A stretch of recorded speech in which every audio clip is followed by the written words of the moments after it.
बिस्मिल्लाहिर्रहमानिर्रहीम। Class 6 subject Urdu. प्यारे बच्चों, हमारा मौजू है आज चुगली खाने वाला।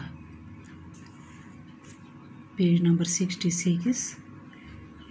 सबका चुनाव चुगली खाने वाला। पुराने ज़माने की बात है कि किसी गांव में एक चुगलीखोर रहता था। उसे चुगली खाने की बहुत बुरी आदत थी। जब तक वो किसी की चुगली न खा लेता, उसे चैन नसीब न होता था। इस वजह से गांव में उसे कोई नौकर रखने पर तैयार न होता था। आखिर भूख से तंग आकर उसने अपना गांव छोड़ दिया। चलते चलते वो एक और गांव में जा पहुंचा। यहाँ उसे कोई न जानता था। वो एक किसान के पास इस शर्त पर मुलाजिम हो गया कि वो तनख्वाह नहीं लेगा, सिर्फ रोटी कपड़ा लेगा। इसके अलावा वो हर 6 माह बाद उसे किसान की एक चुगली खाने की इजाज़त होगी। चुगलीखोर बड़ी मेहनती से काम करता रहा। वक्त गुजरता गया और किसान ये शर्त भूल गया। उधर चुगलखोर बड़ी बेचैनी से वक्त गुजरने का इंतज़ार करता रहा। आखिर खुदा करके 6 माह गुजर गए। अब वो शर्त के मुताबिक किसान की चुगली खा सकता था। एक दिन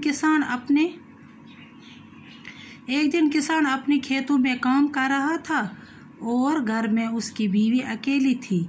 ये देखकर चुगलखोर उसकी बीवी के पास गया और बड़ा हमदर्द बनते हुए कहने लगा, किसान कोढ़ी हो गया और उसने अब तक ये बीमारी तब से छुपा रखी है।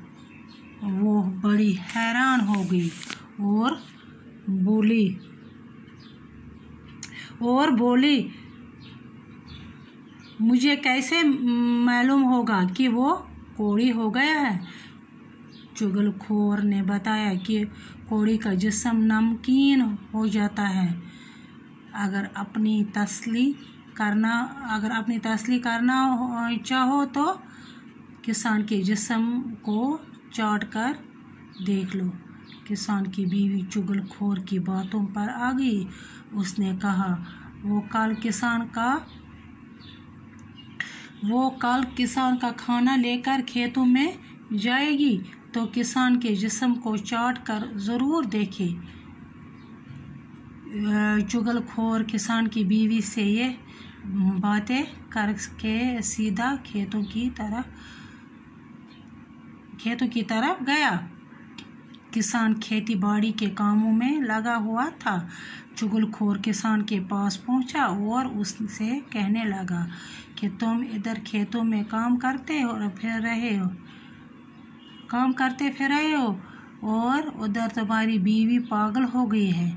किसान बड़ा हैरान हो गया।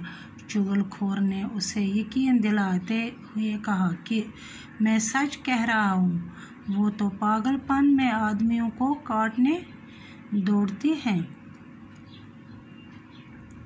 किसान का कामकाज छोड़कर